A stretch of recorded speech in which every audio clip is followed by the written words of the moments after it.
My name is Selena M. Hart, 30 years old. I walked into my parents' house on Christmas Eve holding a homemade cake like it was some kind of peace offering. The air smelled like reheated ham and artificial pine, and the same tangled string of colored lights drooped around the staircase, dustier and dimmer than I remembered. For a second, I let myself imagine a normal greeting. Someone smiling, someone saying they were glad I came. Instead, my dad looked up from the couch, eyes already narrowed, and said, "Don't cause drama. Just leave it and go." No hello, no Merry Christmas, just that. The words hit me with the familiarity that made my stomach twist. I paused in the doorway, the cold still clinging to my coat, the cake box in my hands starting to feel heavier by the second. "It's just a cake," I said quietly. My voice sounded small, even to me. "I thought I'd bring something." He didn't answer. He just turned back to the TV, remote in hand, pretending I'd already become background noise. Mom came in from the kitchen a moment later, wiping her hands on a dish towel. She glanced at the cake like it was an inconvenience. "What's that?" "Cranberry spice," I said. "Mascarpone frosting. I made it from scratch." She let out a short, dry laugh that never reached her eyes. "You and your theatrics, huh?" she muttered, more to herself than to me. Then she took the cake from my hands without even really looking at me, walked to the far corner of the living room where Max, their golden retriever, lay curled on his bed, flipped open the lid, and set the entire thing down on the floor. "At least he'll enjoy it," she said. Max sniffed the frosting once, then started licking it enthusiastically, his tail thumping against the wall. The cake I'd spent hours making, candied orange peel, 3 layers, careful piping, disappeared under a dog's tongue while my parents watched like it was the most natural thing in the world. I didn't argue. I didn't raise my voice. I didn't ask why they couldn't just put it on the table like every other normal family. I felt my throat tighten, felt heat behind my eyes, but I refused to let the tears win. "Okay," I said, I'll see you later." "Don't cause drama," Dad repeated without looking at me. "Just leave it and go." So I did. I walked out into the cold without zipping my coat. The air cut across my face like a slap, but at least it was honest.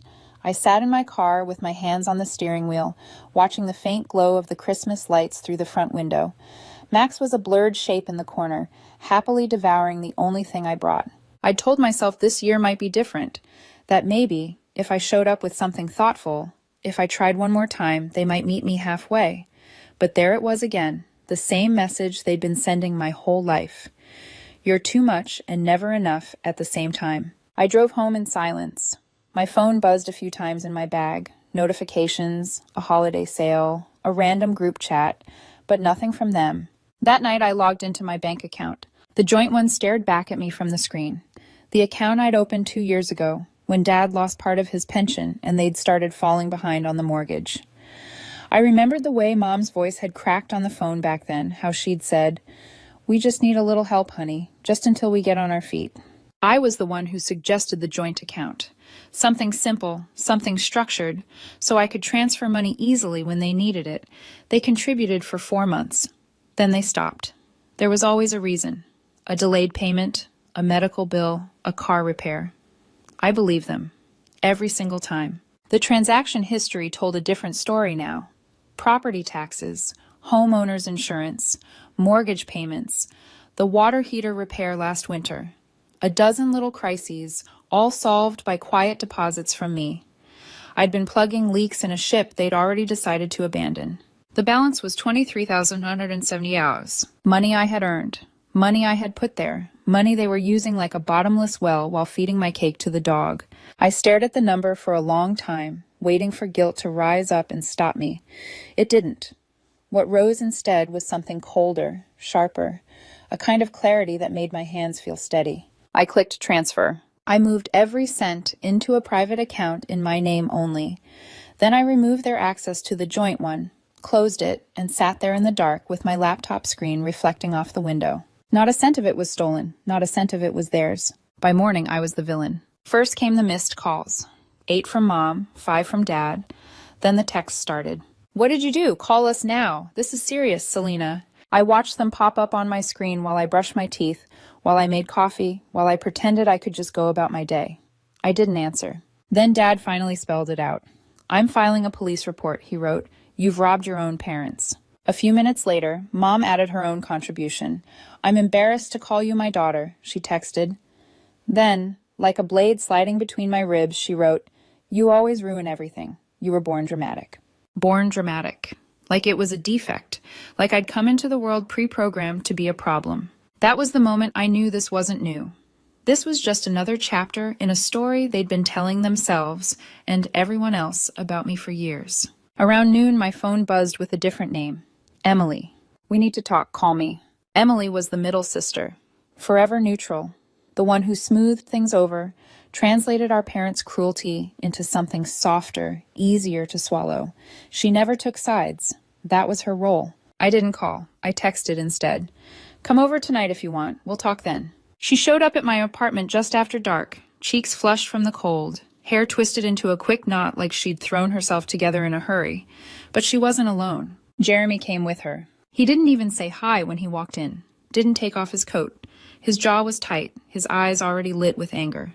"You stole their money," he said by way of greeting. I let the accusation hang in the air for a beat. I could feel my heart pounding, but my voice came out steady. "Sit down," I said, "both of you."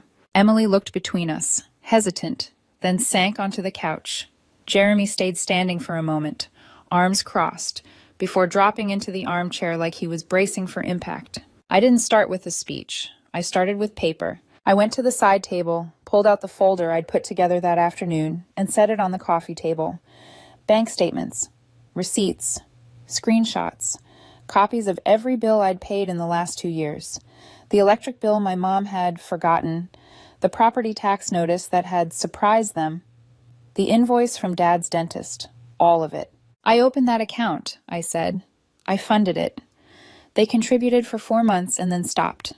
Every payment since then has been mine, every transfer, every bill, every emergency." Jeremy scoffed. "They needed help, Selena. That doesn't give you the right to drain it." "It does when it's my money," I replied. "And when they feed my Christmas present to a dog and tell me not to cause drama." I slid the first statement toward Emily.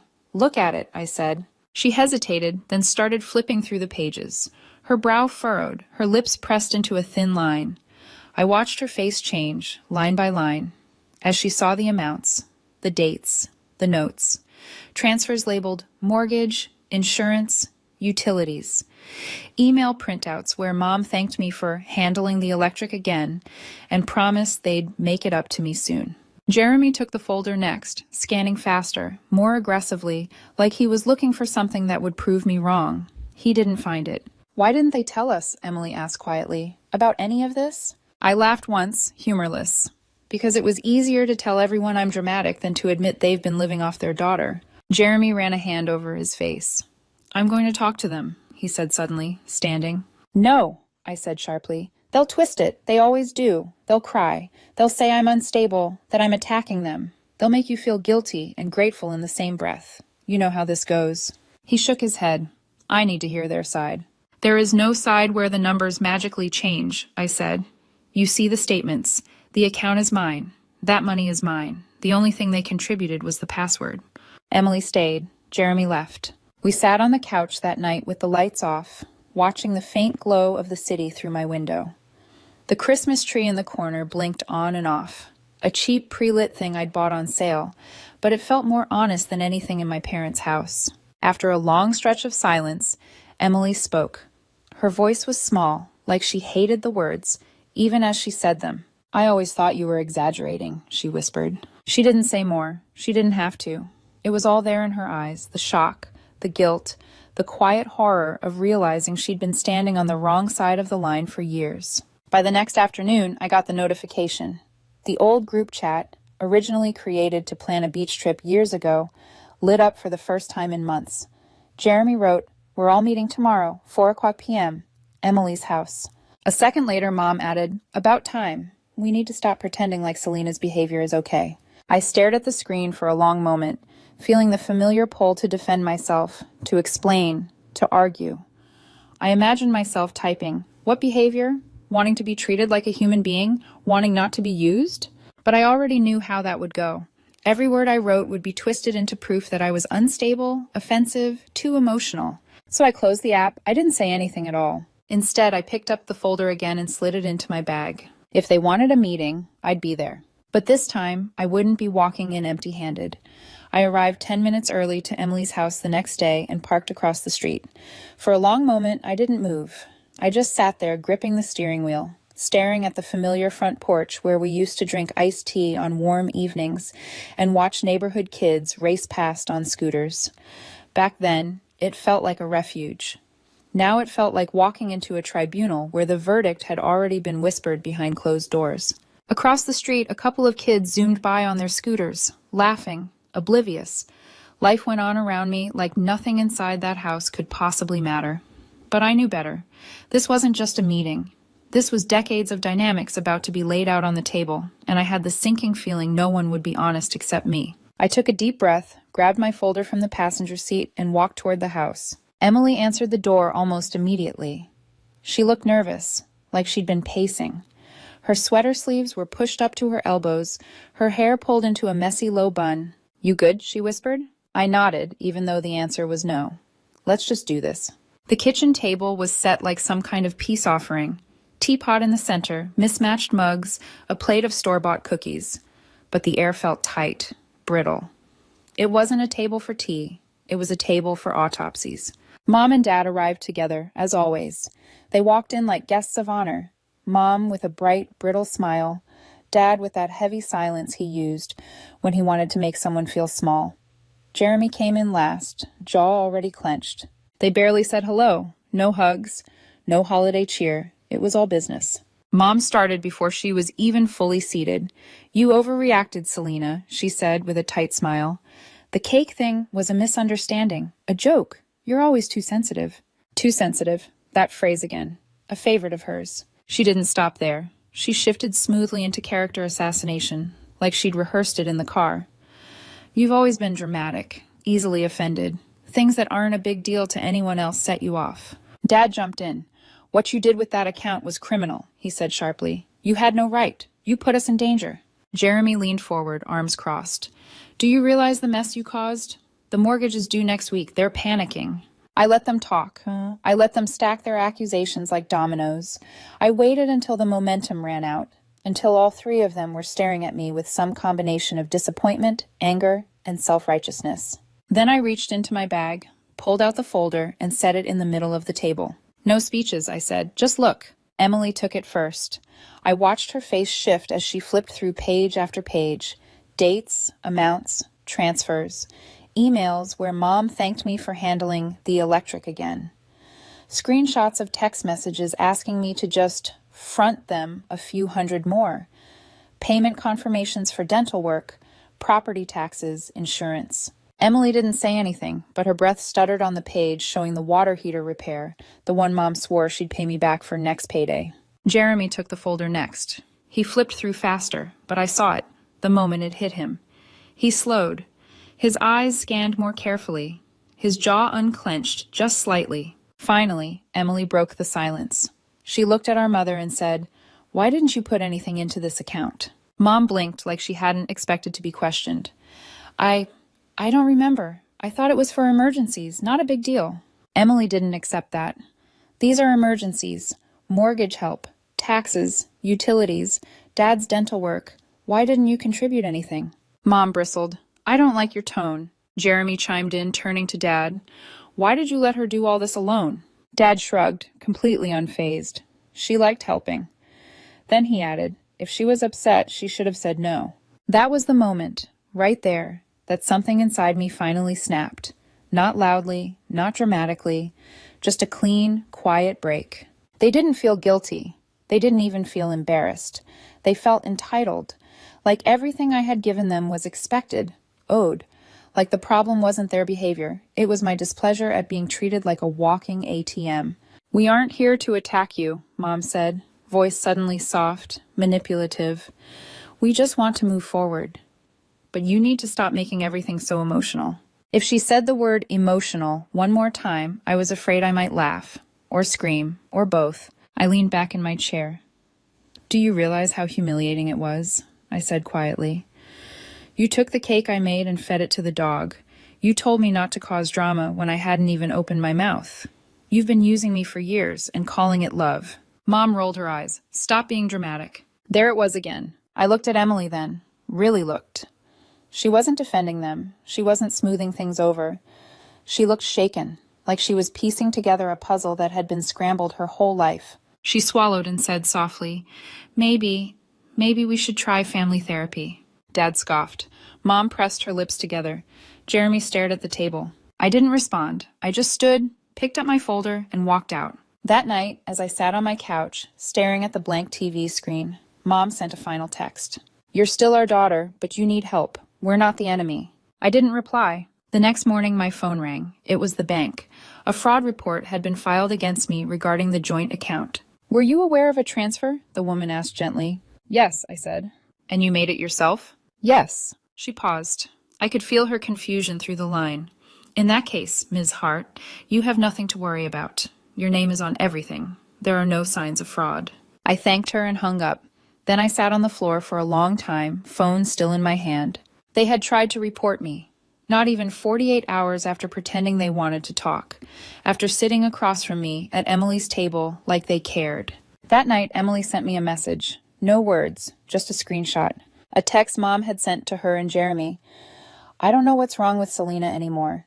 She's always been unstable. She was never the smart one. Emily didn't send anything else. She didn't need to. I stared at those words until they stopped stinging. Then I opened a blank document and started writing a list. Everything I'd done for them. Everything they'd done in return. 2 columns, 2 very different lengths. And for the first time in my life, I let myself see the truth without cushioning it, without excuses, without rose-colored glasses. None of this was new. I was just finally done pretending. Jeremy called the next afternoon. His name lighting up my screen made my stomach tighten. Not with fear, but with the anticipation of another fight I didn't ask for. Still, I answered.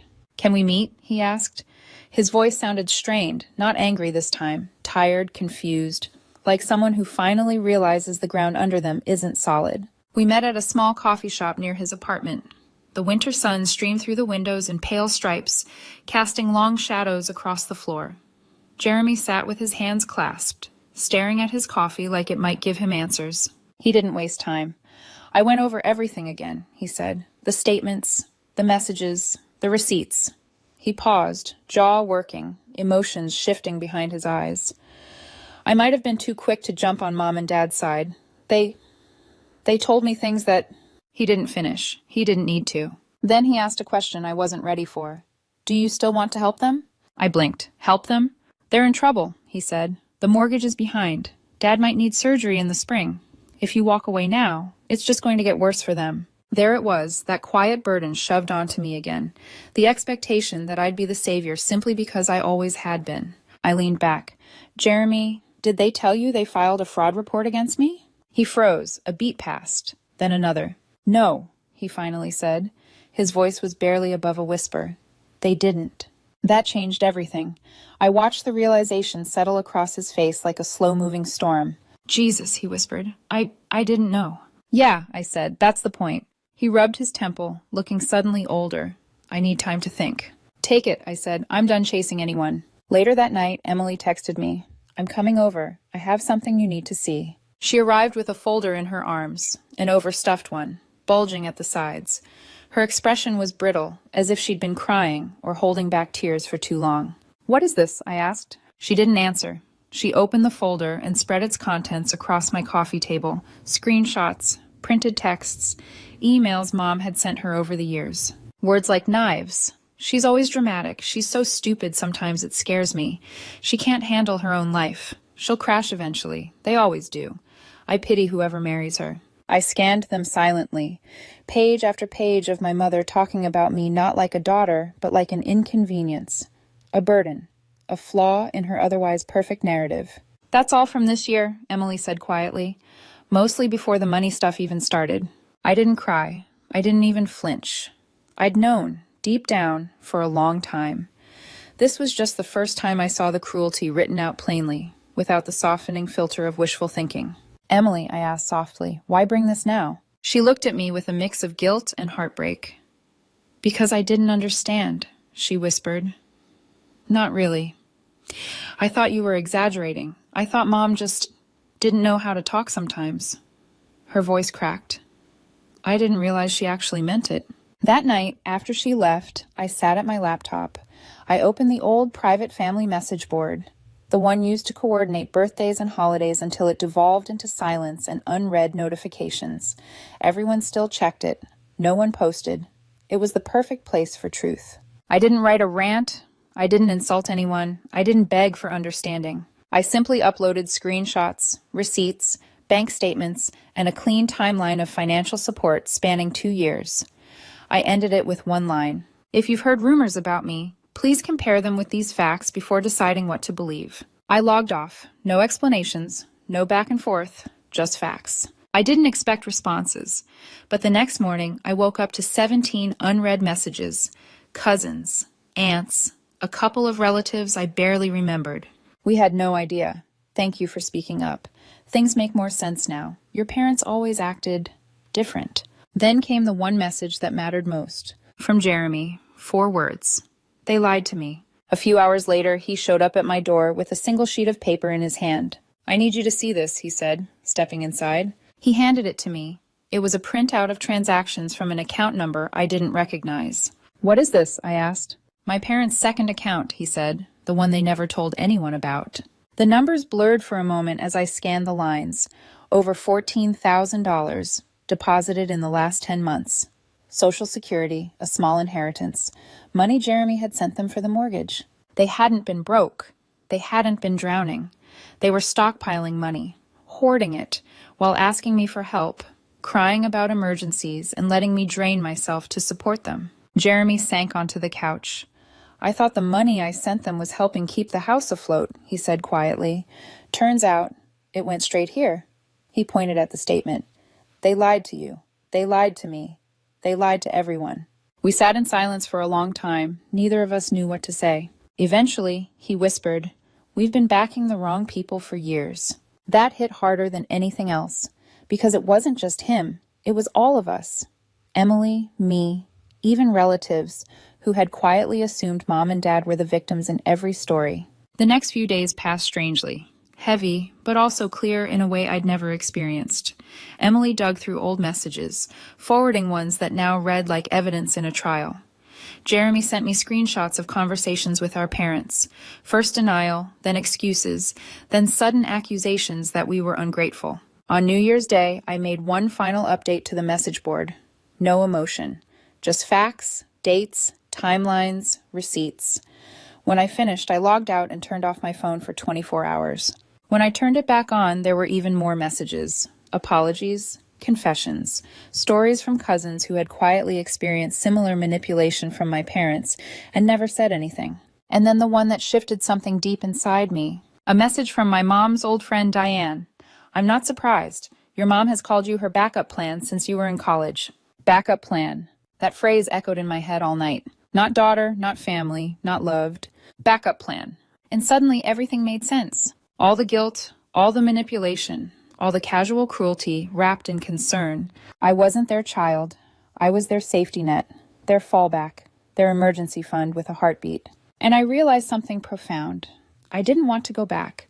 Not to the fantasy version of them I'd been clinging to. Not to the cycle I'd spent my whole life trapped inside. I wanted out. Completely. Cleanly. Finally. The first sign that my parents were unraveling came in the form of a voicemail from an unknown number. I let it ring out, assuming it was a telemarketer, but when the transcription appeared on my screen, my stomach twisted tight. "This is the mortgage company. We need to discuss the delinquent status of the loan. Please contact us immediately." Delinquent, of course it was. Even after everything I'd revealed, after the secret account, after the receipts, they still hadn't paid it. Not with their money, not with mine. I dialed back, explaining calmly, professionally, that I was no longer responsible for payments. The representative confirmed I could be removed from outdated documents. I signed the separation paperwork the next day. It felt like snipping the last tangible thread tying me to them. By evening, my phone buzzed again. 2 messages from my mother. The first: "You've embarrassed us enough. You've hurt your own family over a few dollars." A few dollars. 23,000 was a few dollars. The second message arrived 2 hours later, her tone flipping with whiplash speed. "Please, we're going to lose the house. You don't want that on your conscience." I stared at the screen until it dimmed, and then I didn't respond. Not out of spite, but because I finally understood her words for what they were. Tools, not truths. Emily thought we should try one more time. One last meeting, she said. I think they're scared. They sounded softer. Softer. Not sorry. Never sorry. Jeremy didn't say much when I told him about the idea. He just shrugged with a tired expression. They miss what we gave them, he said quietly, not who we are. Still, I went. Not because I had hope left, but because I needed closure, not the fantasy of reconciliation, but the truth in its final form. The meeting was at Emily's house again. Neutral ground, same kitchen table, same soft lamp lighting, but the energy was different, heavier, stretched thin like overstressed glass. Mom and Dad arrived on time for the first time in years. That alone told me they were afraid. Mom looked thinner, dark circles under her eyes. Dad looked like sleep had become optional. We sat, no tea this time, no cookies, just silence. Mom cleared her throat. We're sorry, she said. But her eyes darted toward Dad, like checking if she got the line right. Things got out of hand. We didn't mean for it to go this far. Not one specific apology, not one acknowledgement of what they did, just a hazy fog of non-accountability. Dad leaned forward. We're family. We should move past this. Things got messy, but we didn't mean to hurt anyone.